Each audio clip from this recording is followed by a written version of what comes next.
Welcome to another edition of Vigorously with me, Val Kleinhans, chasing our fears, getting into our fears. This episode, I feel that is the vibe going into this. I am thrilled to have Mikey Dunn in the building from Who They Fear. How are you, sir? Welcome. I'm doing great. How are you doing? Thanks so much for having me. I'm thrilled to have you because I want to get into a lot. This episode, I know we're allowed to get deep. I've looked at the lyrics, I've heard it, and I'm like, this is a group that is not afraid to get deep. So, but I really, more than anything, have an itch to scratch. I want to be corny and just ask this first. What is your biggest fear? Um, Funny enough, heights. Fights. Like No, actually, heights. oh, heights. Heights. Okay. You're like, Heights, I'll yeah. fight somebody all day, but give me a cliff. No. No. No, I mean fighting's nothing. I mean that's fine. My That's a problem is Tuesday. like I love amusement parks and like I love different attractions that have you up high. Hmm. But the minute I'm on something where you're like stationary, like you're either like on a glass floor or you're like looking over a canyon and you see like how far down it is, that is like, nope, I'm good. You just see all the ways it could go wrong, and that's what's scary. Yeah, all the limbs that could possibly break. That's what goes through my mind too It's like we're sometimes. such fragile like creations that like to me I'm like, man, even if I drop 10 feet, I'm done. Like I'm almost 30. My body can't even handle a simple drop from like a child's slide. And now you're trying to have me jump off of like something over 5 feet. No, I'm good. I'm fine. No, we need our legs, Lieutenant Dan. We need them. Gravity is not my friend. Uh-uh. We're good. For me, it's snakes. Like heights, I'm okay, but like snakes, my problem with them is they're the only animal that I cannot suss out whether they're pissed or not. Oh, I Before it's feel too that. late. Before it's too late. You know what I mean? Like Yeah. before they want to like act on that emotion. That's my problem with them. A dog, you could tell. A cat, you could tell. Most animals, you could tell. That's my problem with those slithery little spawns of Satan. I can't have that. I mean, honestly, if I was to have like a sub fear, I'd say it'd probably be either like snakes to like spiders, like things that are kind of the fear of like n not knowing what is exactly like poisonous and what their Mmm. thoughts are, because one bite and you're done. So That it's like, yes. Yeah. yeah, And then there's the element of surprise too, because yep, you think you're just hiking on a lovely little Sunday afternoon and like yep. things just go wrong. That is what terrified me. That terrified me hiking into Badlands, but thankfully we didn't run into anything. Everything was good. Well, I mean, so sometimes I know there's a lot of chatter about AI lately, particularly in music and just in general, because we've embraced it fully now.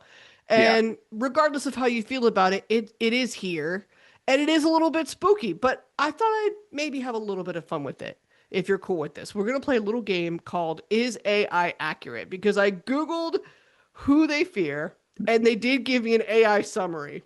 So Okay. you could tell me how accurate this summary really is, and you can correct any inconsistencies or falsities. Who they That's fear, fine. yeah. This is what they say. Who They Fear is a four-piece modern metalcore band based in Maryland, known for blending heavy instrumentals, aggressive vocals, and melodic hooks. They are active in the mid-Atlantic metal scene, having released tracks like Visions and Equinox with a sound characterized as emotionally honest and reflective. Key details: location, Frederick, Baltimore, Maryland. Genre, modern metalcore. Members, often noted for working with producers like Jacob Lizette and Hayden Calhoun. Style, balances heavy breakdowns with melodic, atmospheric, and emotional elements. Associated acts and shows, they've got you partnered with some people. They have shared the stage with notable acts including a Skylit Drive, Crown the Empire, Velamea, Gideon, and Famous Last Words. So, how did it do? I mean, that's 100% spot on. Really? So yeah, that it literally, I think all it did was I think it just read my Spotify bio. Oh, But yeah, but that's like that's pretty spot on. Yeah. well, so does the inclusion of AI in music and d- the way we've embraced it, the more frequently that we're coming across it and seeing it, does it scare you, or is it something that you just look at and say, man, I think I just need to maybe learn how to work with it? So it's weird because just recently we were having some allegations about using AI in our music. When we don't, we've never used it. I will admit there's been times where I've used it for like concept arts and gone to Mm, like artists and been like, here's kind of like what I'm thinking. Could you make something original off of this idea? But we had a ton of people coming at us thinking that Dead Dreaming 2 was like an AI song, and I'm like, I don't know where you're getting that from. There's no way AI could create the way these instrumentals sound. Um, so it was like really strange, uh, especially because we've played it live several times now. So it was like really weird to have live videos up, and then people are like, "Oh, you're an AI band," and I'm like, "We literally just played last night.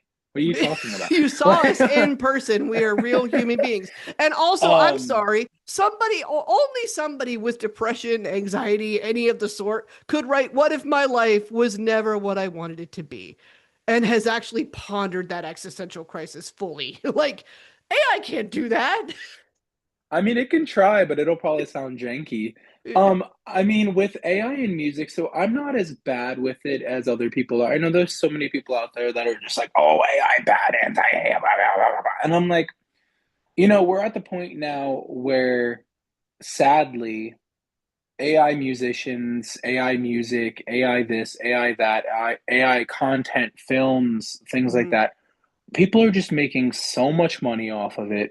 They're just getting by in all these different industries, getting famous, getting bigger than anyone who's doing it legit. And it kind of comes down to like, I get the issues, I get the problems, and I definitely don't want to use it myself. But at the same time, it's kind of something we can't control. It's just happening. It's gonna Right. happen. So unless like the entire market crashes and everyone moves on from it, which will probably happen because people move like time moves rapidly and people move on from shit so fast. Yeah. I don't see it lasting, but at the end of the day, I've been doing this for almost 5 years. We're finally getting traction now. We're finally taking off, got a record deal, got incredible shows. We're finally doing something, but I probably still have another like 5 or so years before I actually reach like the level of this being like a real career and real thing. Whereas I see people making AI music, releasing it, and within a year becoming like literally, wealthy off of just dropping constant AI Yeah. music. And it's like, it's something where you can bitch and complain all you want online, but unless something is done about it, it's just going to keep happening. So it's either you like learn to kind of adapt around it Mhm. and maybe better yourself off of it as like creating opportunities off of other people's, slop, or you kind of just join the crowd, which no one ever wants to do. And I don't recommend it, but at the end of the day with AI, I think a lot of people just don't realize how within the next probably 2, 3, 4 years, that's probably going to be the whole landscape. And it's going to be kind of hard not to be involved with it, Mhm. um, because you can't tell. Like there, Not you right can, now. Yeah. It's yeah, early. you can tell when there's AI songs, like when things are like fully produced by AI, but you have no way of telling if an artist used Chat GPT for lyrics. You have no idea of knowing if someone actually used AI for cover arts because there's so many artists out there that I've talked to that they create something with AI and then they take it in the Photoshop and they just like originality it. Like they just go over top of it and make their own thing out of it. But Mhm. they still used the original AI art to even get to where they want to be with their image. So Mm. like it's just something where like as an artist and as seeing this landscape, you have no clue who's using it, what's going on. Your favorite band in the world right now, you could be listening to Bad Omens, Beartooth, Dayseeker. You have no clue what they're doing behind the scenes. All you know is that they're these big bands playing these crazy shows and dropping insanely popular music, and you have no way of knowing. So that's kind of where I stand with AI, is it's that we're at the point now where it's very, very much a stealthy tool to where people can take advantage of it and get Hmm. away with it, and there's nothing you can do about it. Yeah. So it's up to you to either A, be better than it with your own originality, or join because people are just doing more than you're doing at a faster rate because they Yeah. could just type in a caption and boom, they have something that takes you 6 months. Right. Or stand 10 toes down completely and outright refuse it in every way possible.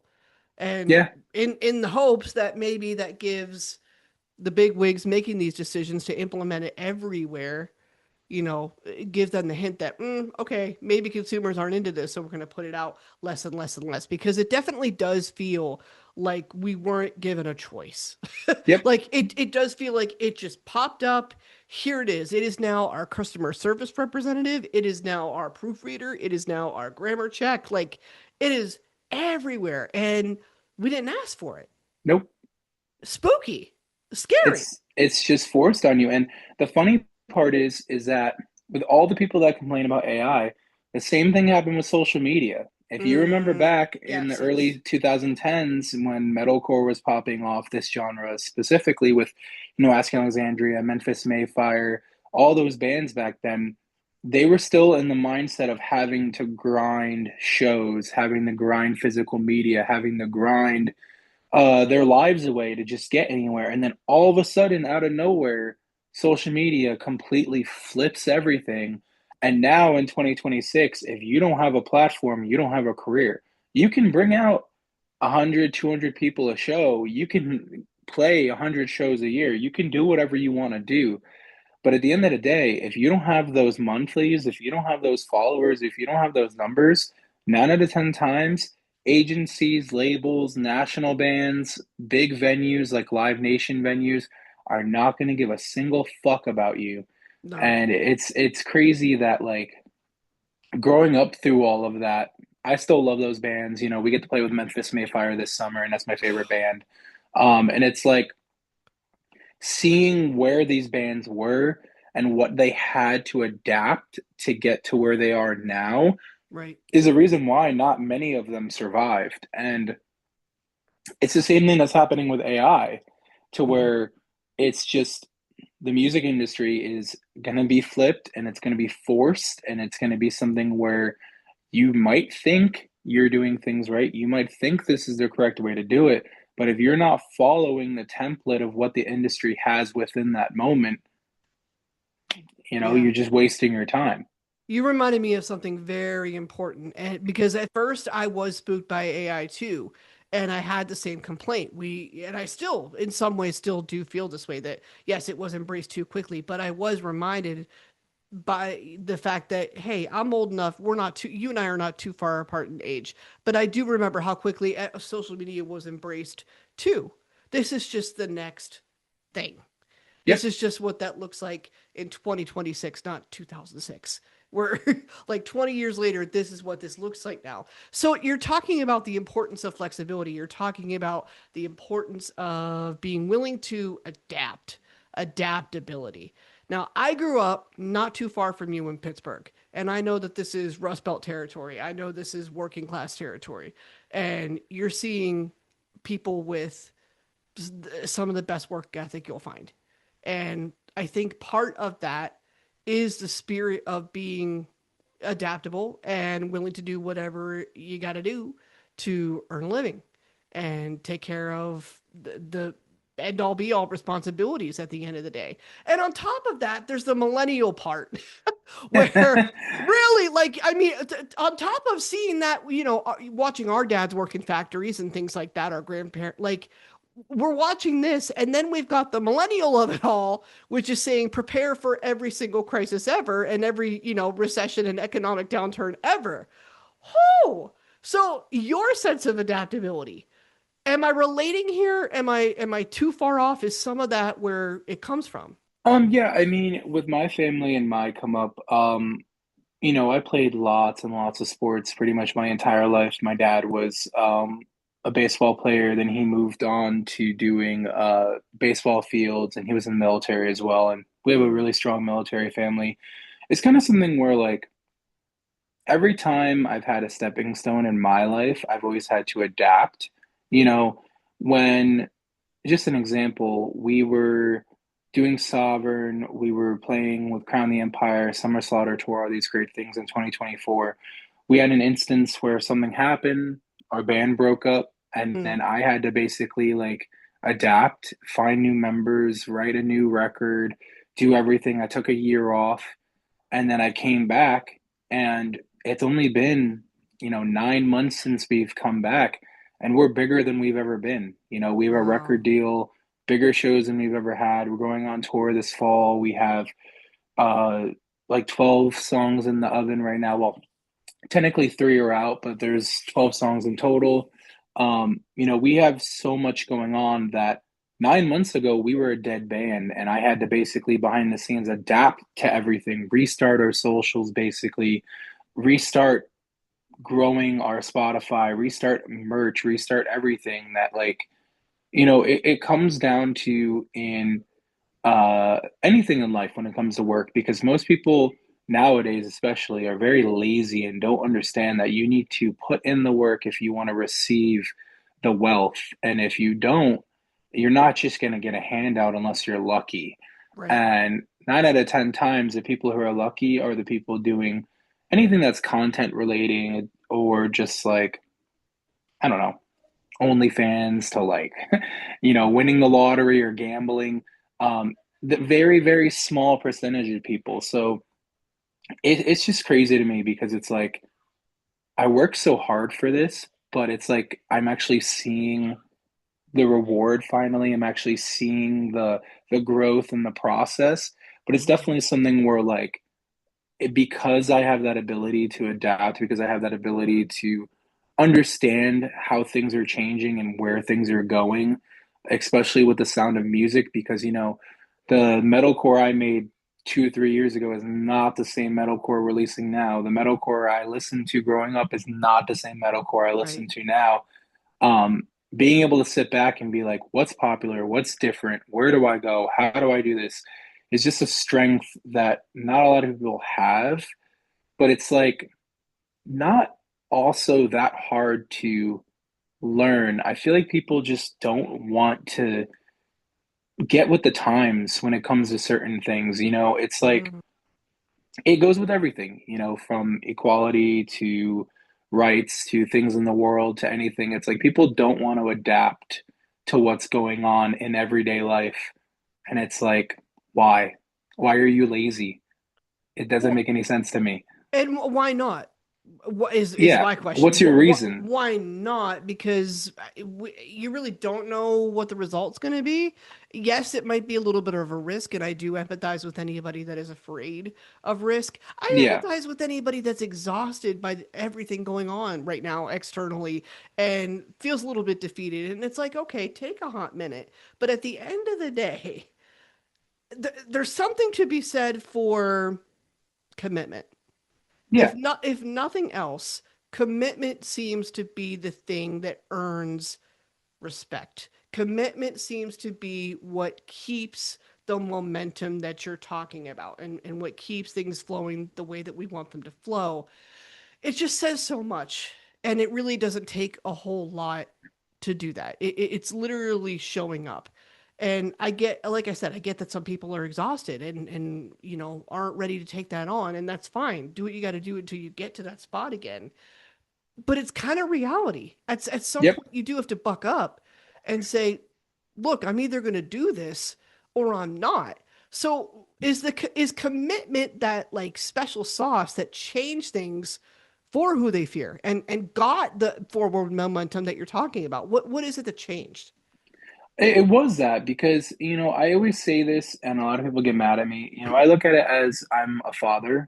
I, you know, work remotely. All my money I make is remotely. I don't really have a job. I haven't had a job in years. I like working for myself.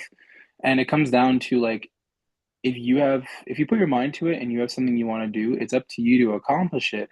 And for me, I always run by the fact that like, the world doesn't stop moving. Life doesn't stop moving. Right. Nothing stops growing. Nothing stops for you. If you stop, which is your choice, no one cares. No one gives a fuck because at the end of the day, the world's going to keep moving. Life's going to keep moving. Things are going to get more expensive. The economy is going to change. The music industry is going to change. Everything around you changes while you're standing still. Hmm. So if you're not willing to grasp onto the moment and keep running with it, keep moving, keep pushing, you're never going to get where you want to be because nothing stops. You Right. have to keep going at all times or you're never going to succeed.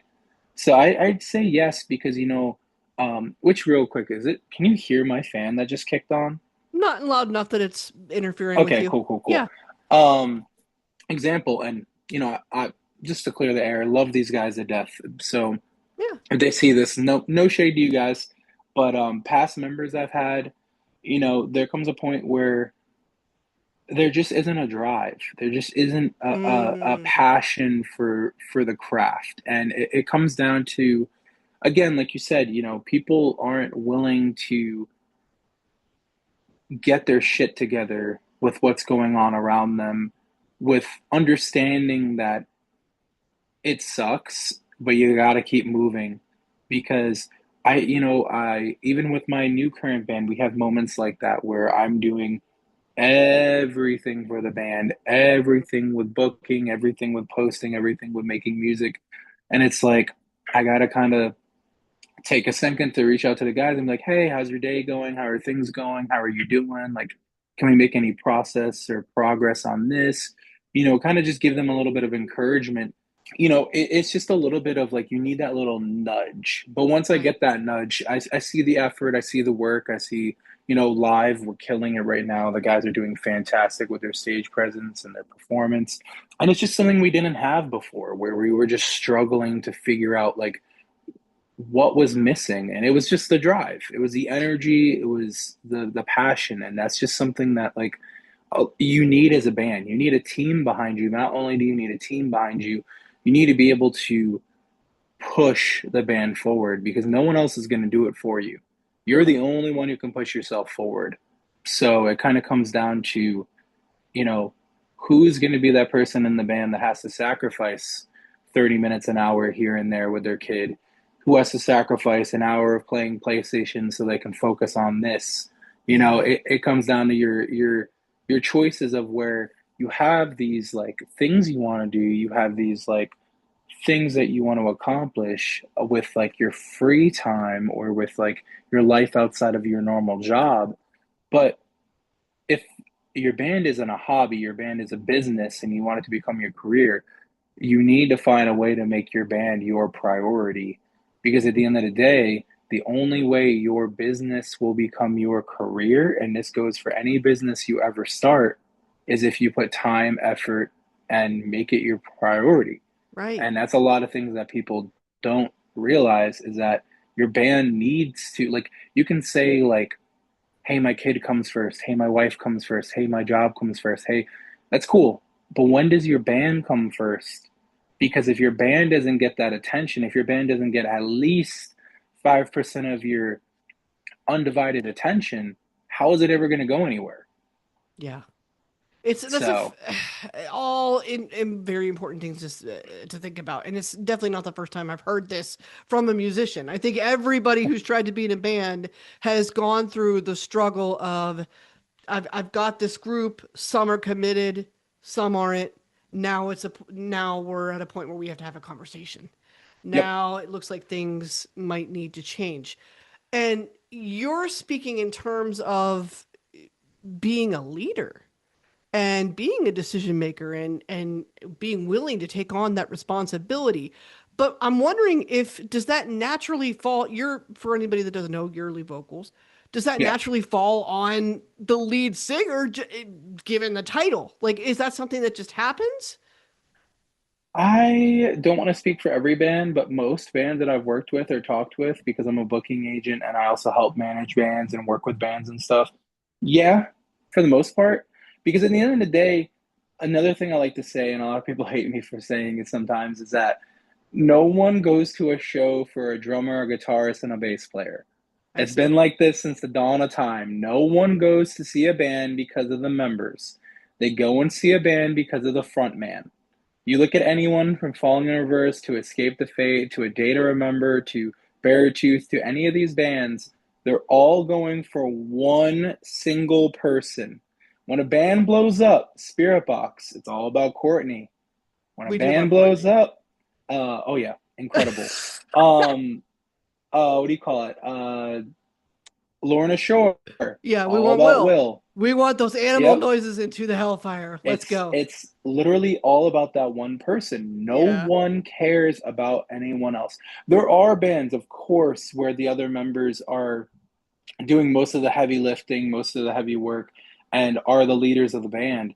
But for the most part, yeah, it I think it does fall on the vocalist from time to time because you're the face of the band. You're the image. It's up Mm. to you to have the reputation and the backing, not only social media wise, but live presence wise with socializing and doing different things that like it's up to you as the face of the band to be your main selling point. And if you're not, your band won't get anywhere. You know, you go to a label, you go to anyone who's going to be backing you with money, they're going to look at your image. They're going to look at the center of your image, who is nine out of 10 times your vocalist and your front man.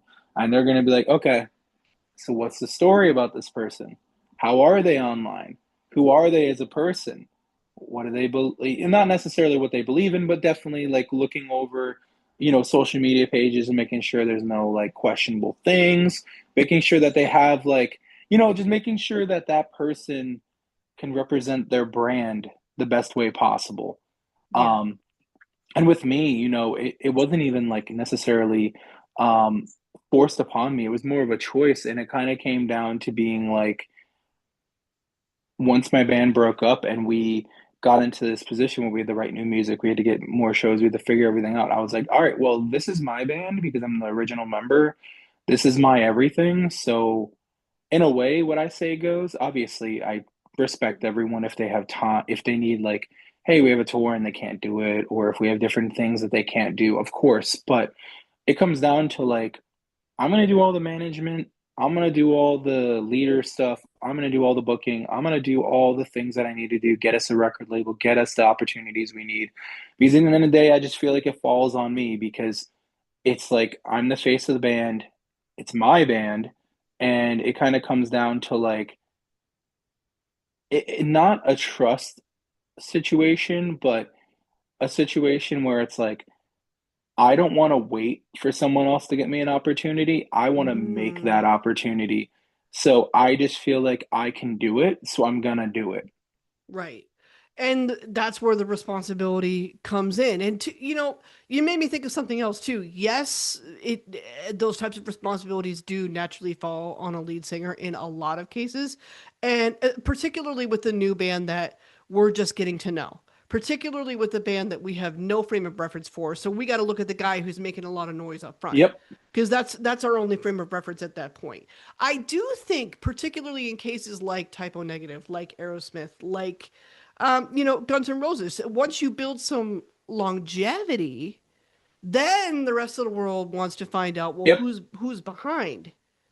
Like now, I want to know about the rest of the group, the rest of the guys. Now, I want to know more about this whole operation and what it is about it that is so successful. At least that's speaking as a fan, that's one thing that definitely piques my interest, and that's why over half my library is rock biographies, just to learn like how they did what they did, and what were they thinking whenever they were making certain decisions that led them to be the success that we know them today.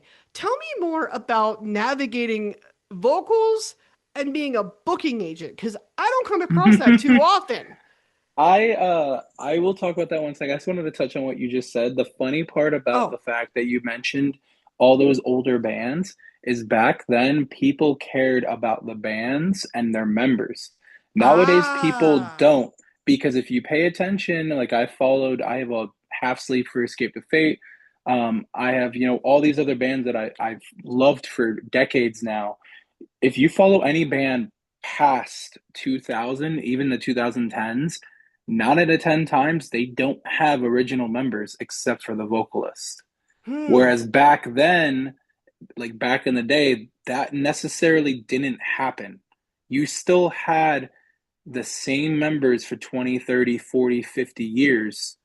And there might be one or two changes here and there, but like look at Escape the Fate. And if they ever see this, guys, I love you guys. Don't take any hate for Ronnie this. Radke, please. No, you guys, like they've been through so many member changes in the past 2 decades that it's like the only person you remember 9 out of 10 times is Craig or Ronnie. And Hmm. even then, the only other person is going to be Rob on drums or Max, who was the original guitarist. No one ever cares about like the other guitarist, really. It's all like that. Whereas back in the day, that wasn't a thing. You had Slash, you had these other people that were very, very famous because they were the instrumentalists they are. Whereas nowadays, you just have bands cycling members like it's a fucking claw machine or something, and they don't even care. So what's the difference? The difference is Yeah. music is I feel like, I don't know, I feel like not just music, but I feel like the world is just different. I feel Mm. like when you go and you watch documentaries, you go and you look, I don't want to say it was easier, but I feel like touring, doing shows, making money back in the day was a lot simpler than now and even 10 years ago. Okay. We hit a point where 70s, 80s music, 90s music, these different things from hair metal to pop to, um, you know, tons of bands getting songs in movies and TV shows and different things like that, to where they were able to financially make one hit wonders and live off of it. You don't Mm. really see that anymore. Even in the early 2000s, you would have like one hit wonders and a band would live off of that one hit wonder, Yeah. and like vibe off of it. Nowadays, when do you ever see that? It's just singles, singles, singles, singles, singles. We need to get as much music out as possible. And No one maybe you just, remember them and maybe you don't. Like I yeah, know Chumbawamba today, but do I know who was on the pop charts 2 years ago? Maybe. Like, no, but if we're going one hit wonder to one hit wonder, like if we're yeah, speaking in those terms, so it sounds to me like perhaps listenership has changed. The way yes, we oh listen to yeah. music is different. Maybe we were a little bit more willing to be patient, at that time because technologically we had to be, number one. So Well, we would everything just, was physical. right. We had to be a little more patient. Now it's kind of like, on to the next, on to the next, on to the next. We know what we need to know pretty quickly. Well, it's the same concept as, and I think it was Franz talking about this. Um, the fact that back in the day, whether it was before the 2010s, whether it was after the 2010s, whether it was the 90s, 80s, 70s, whatever, just an example compared to after COVID. COVID's the Mm. main point. Hmm. Anything prior to COVID, albums, albums, albums, Right. because you could sit down with a producer and actually create a story, actually create a template, and actually create an album that goes from start to finish and release it. You didn't necessarily need to have singles. You didn't necessarily need to have this big TikTok push or this big ad push. You just had to release your album, do everything right with touring and marketing, and be successful. And that's why when you go back and listen, there's so many albums that are impactful from every single decade up till COVID. Since Mm. COVID, there's really been only few and far between albums that are actually impactful.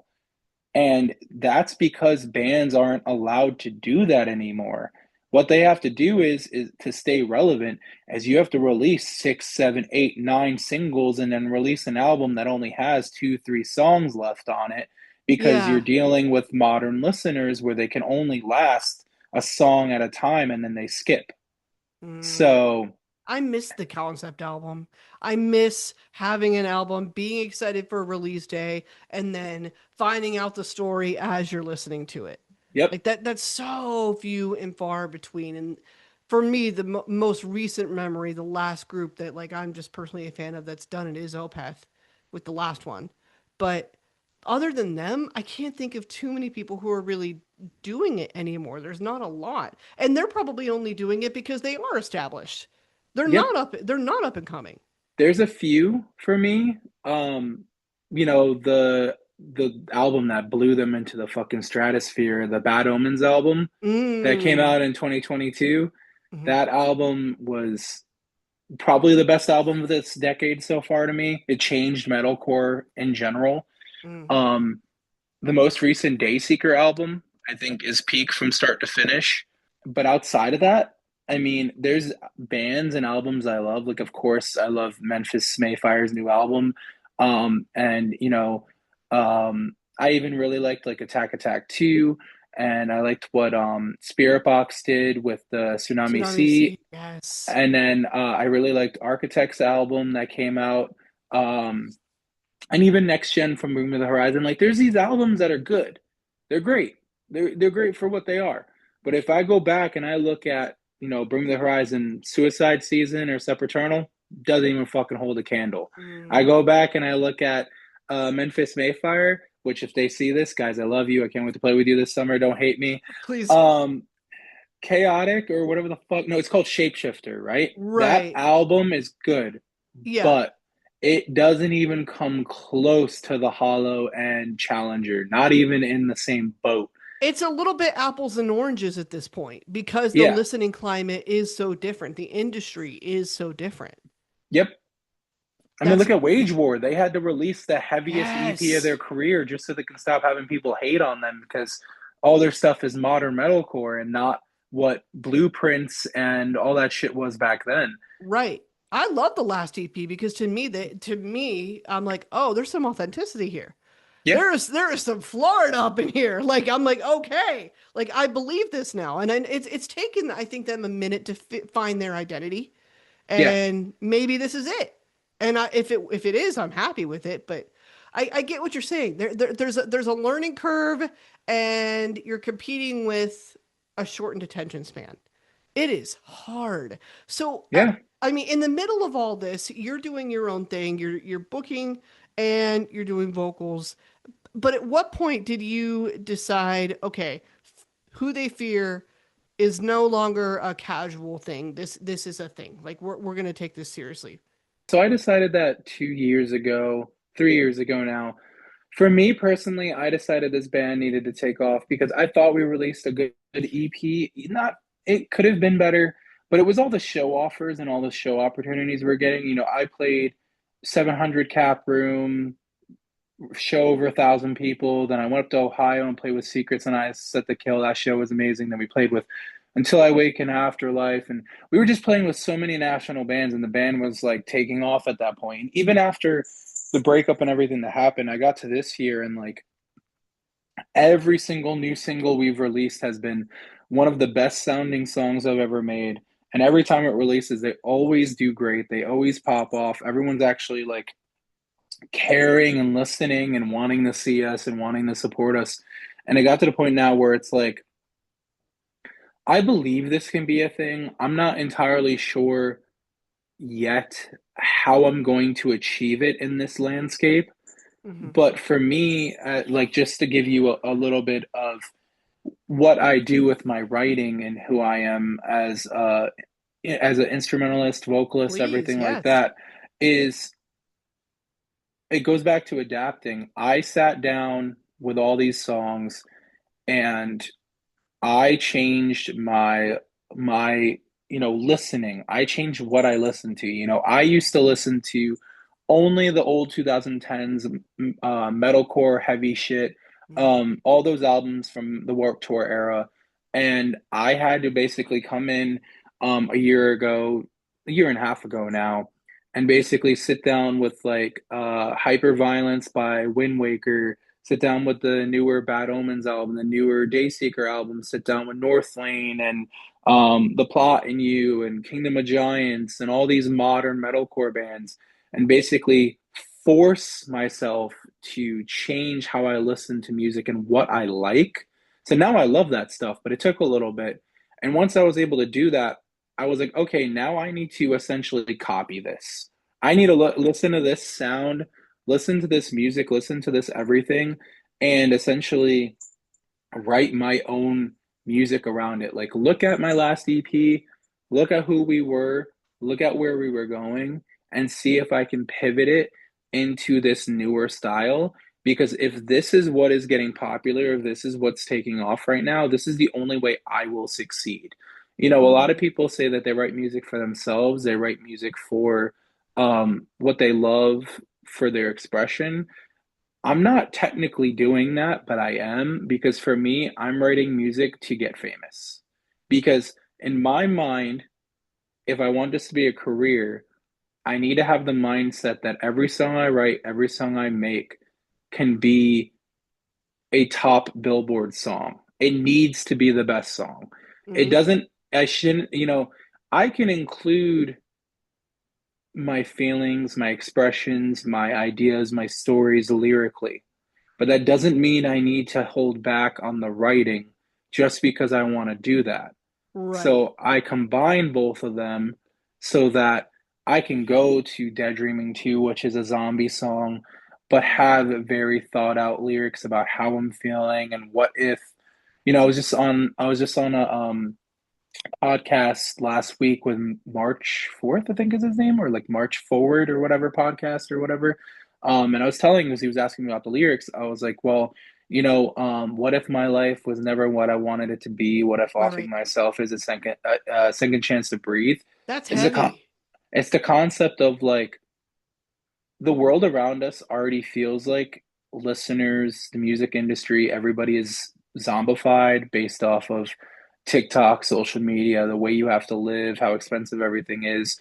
So it's kind of like a thing of like, if I was to kill myself, or if I was to subject myself to where these people are now, would I actually succeed? Would I actually become better because I got rid of myself to Mm, become what these other people are, what the masses are? right. Um, and that kind of concept of like, if the apocalypse was now, or if the apocalypse was tomorrow, would I have to subject myself to the lowest of lows to become something? Or can I continue being myself and get where I want to be? Right. So what makes it not a moral compass issue to make decisions like that? Because I'm sure some creatives listen to that and go, "Ugh, I'm terrified because I'm selling my soul." Like I get it. I get the fear that's associated with that. But for you, it's not necessarily a moral compass issue because it's a little bit more killing your ego, is what Yeah. I'm hearing. That It, and giving yourself the room to explore. yeah, I mean, that kind of falls into the question you asked that we kind of skipped over, the booking and being a vocalist. Yeah. My big thing with the music industry is that I'm not an asshole and I'm not a douchebag, and I don't have an ego to the point where I'm gonna reject people or push people away or do anything wrong like that. Like, I always treat people with respect no matter who they are, who they want to be. And it kind of comes down to like um being a booking agent. I got into it because I was like, well, it feels good to like help these bands achieve their goals, their dreams, what they want to accomplish. So when I'm working with an agency, I'm helping a band. Art of Deception is a band I'm working really closely with. Love those guys. They're out of Pennsylvania. And like me and the vocalist, we sat down on like a 2+ hour call, and I basically Mm, did like quote unquote like just free management advice type things. And we just sat and had like a heart to heart. And I was just telling him like, this is what we need to do. Like, if we want to be successful with touring, this is where we need to go. Like, he's a good friend of mine. And it kind of comes down to like, I got into booking while also being a vocalist, while also being a band manager, while also doing all these things because I want to see bands succeed. I want to help bands. I want to help musicians. It kind of comes down to like, I feel like in a way I know what I'm doing. I feel like in a way I know how to get to the next level. I know where to go. And people question it all the time, like, how do you know? What do you do? And it's like, I just look at results. We've played with over 20, 30 national bands. We have another 10, 15 bands we're playing with this year that are bigger than I'll probably ever be. And getting shows like that while being paid to do those shows, like I'm not paying, I'm not selling tickets, I'm not anything. I'm being paid to play these shows Mhm. at the level I'm at. It's like that's not something that you just randomly shoot an email and get lucky. That's about how hard you've grinded, your image, what your band looks like. So for me, it's like I wanted to do this and become an agent and become all these things because one, I can work on the road while I tour and make money that way. And then Right. two, it helps the bands. I There's was so gonna many, say that's got to be an advantageous position for you, yeah. and it's. I mean, we're not saying anything that isn't obvious. So please, like, what have you learned that has helped who they fear as you're doing this? That there is a lot of growth in being an agent for your own band because I didn't like that 90% of industries are always down to connections and who you know. You can work as hard as you want, but if someone knows someone that's in a Mm, higher place, you will always get better opportunities before the harder working band. So for me being a booking agent, the biggest plus and the biggest thing I've learned is that the more bands I work with, the more managers I work with, the more labels and agencies I work with, the more my band gets free publicity, free attention, free everything that I don't even have to pitch them. I don't even have to do anything. These people go out of their way to, oh, well, we're working with this Mikey guy. Let's look into him and what he's about and who his band is.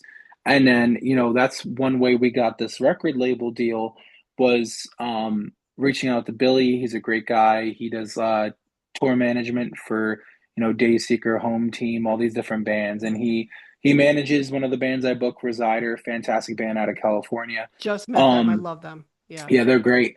Um, and he was like, "Hey man, like love the music, love the energy, love the image. Like I want to pitch you guys to someone I know. His name's Joe. I think it would be a great opportunity for you guys." And I was like, "Okay, here's everything. We got a EPK together. We got all our stuff together. And we send it to him.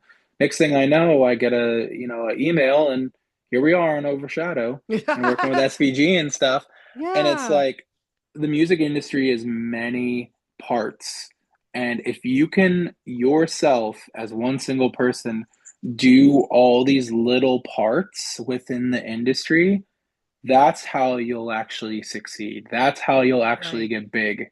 It's not about necessarily growing and grinding and releasing music and being good at social media. So those are definitely all important, but it's about taking everything and doing one whole puzzle piece that has Mhm. everything put together. I mean, maybe the biggest piece of that pie is relationship building. Yes, That's yes. what I'm getting. Yeah, That's yeah, what I'm yeah. getting. Yeah. Yeah, for It makes sure. total sense. I mean, it works that way in every other industry. Why wouldn't it work that way in the music industry? Yeah.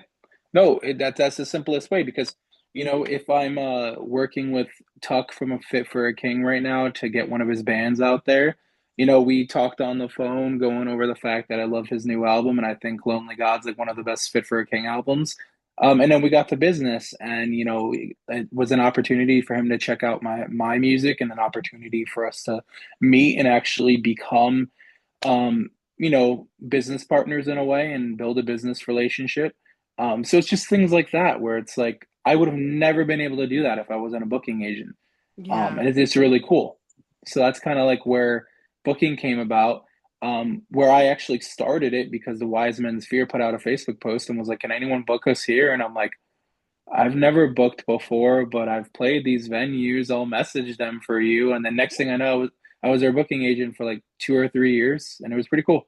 Ta-da. And then that leads into other opportunities. And now you've been doing it professionally. Now you've Yep. done it enough times that you can call yourself a professional. But again, even in that example, that only came to be because you had some sort of relationship established somewhat. It Um, started there. yeah, but that was actually like the most random algorithm post I've ever seen in my life. Yeah. I had no idea who these like I knew of them because they've been big for 10 years, but it was just random and it was awesome. But that definitely led to so much. And Yeah. that's why I work with like a company now and everything like that. So it's pretty cool. What is who they fear working toward right now? Oh my God. Well, What are we building toward? Yeah. in the sense of releases or in the sense of where we want to go with the bands, like All the above. so funny enough talking about the whole concept album and release schedule and stuff. We're Yeah. sadly diving deep into the whole release consistency thing with the TikTok brain because we're a small band and it's the only way we're gonna get anywhere.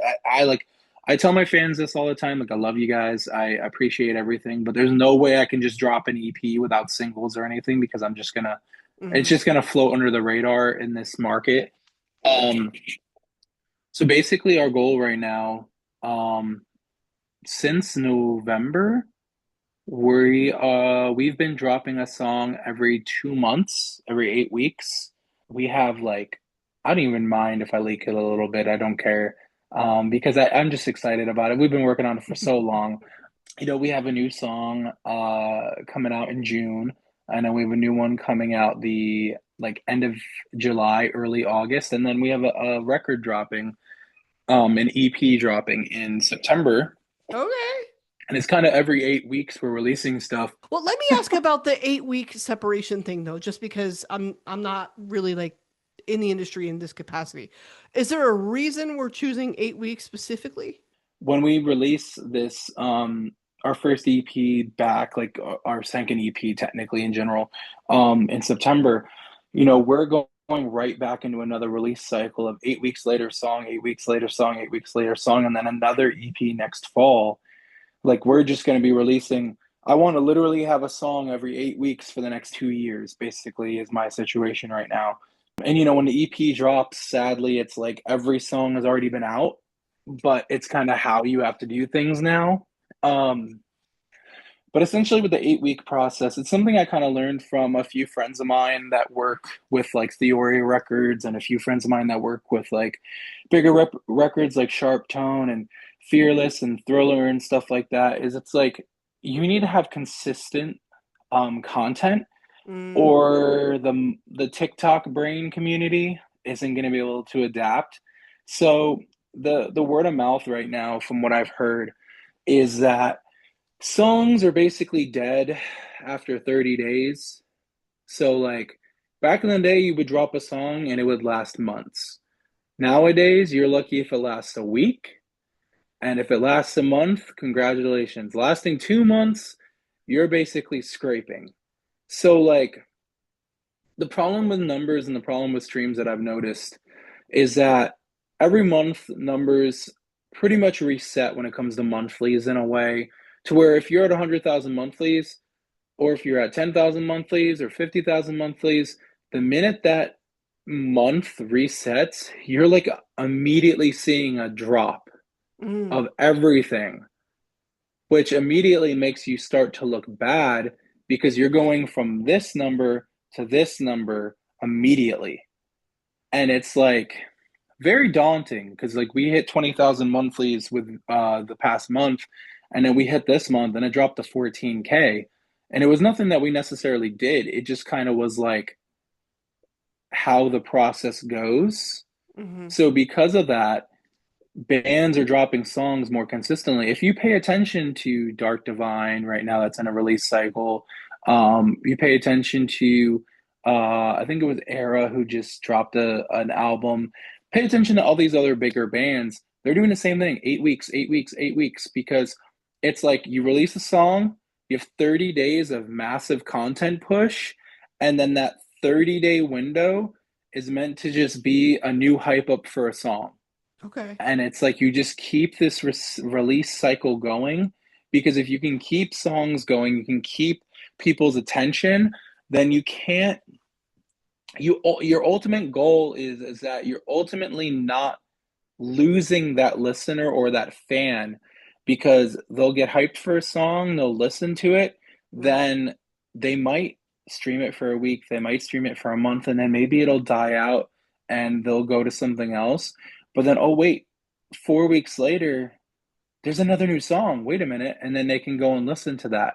And then you just keep doing that process, and you're catching these people that are like doom scrollers, or you're catching these people that are very much like, um, I would say TikTok brained, where they have to be like switching on things left and right.